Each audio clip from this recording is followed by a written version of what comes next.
தஞ்சாவூர், அரவக்குறிச்சி, திருப்பரங்குன்றம் தேர்தலை விட புதுச்சேரி நெல்லித்தோப்பு தொகுதிக்கான எதிர்பார்ப்பு தான் அரசியல் வட்டாரத்தில் பரபரப்பாக எதிர்பார்க்கப்படுதான்.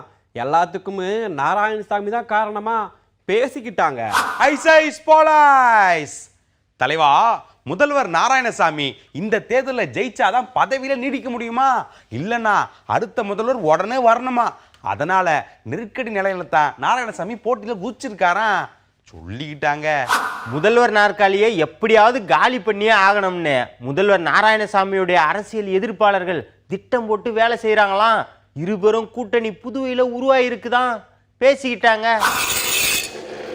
ஐயா, அரசியல்ல எதிரும் புதிருமா இருக்கும் முன்னாள் எம்பி கண்ணன் அதிமுக சார்பிலையும் முன்னாள் முதல்வர் ரங்கசாமி என்ஆர் காங்கிரஸ் சார்பிலையும் ஒன்னா சேர்ந்து வேலை செய்யறாங்களாம்.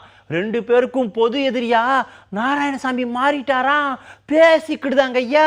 புதுச்சேரி அரசியலும் தமிழ்நாட்டு அரசியலும் தேர்தலில் குழப்பங்களை உருவாக்கி இருக்குதான். நாராயணசாமிக்கு நேரடியாகவும் மறைமுகமாகவும் பல கட்சிகள் ஆதரவு கொடுக்குறாங்களா? நமக்கு என்னங்க தெரியும், வெளியில பேசிக்கிட்டாங்க.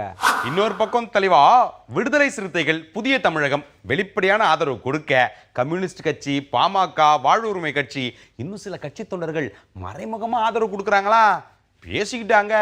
என்ஆர் காங்கிரஸும் பாஜகவும் அதிமுகவுக்கு வெளிப்படையா ஆதரவு தெரிவிக்க சின்ன சின்ன கட்சிகளுடைய ஆதரவை திரட்ட தமிழக அமைச்சர்கள் புதுச்சேரியில முகாம் போட்டிருக்காங்களாம். கடைசி நேரம் வரை மாற்றங்கள் இருக்குமா பேசிக்கிட்டாங்க.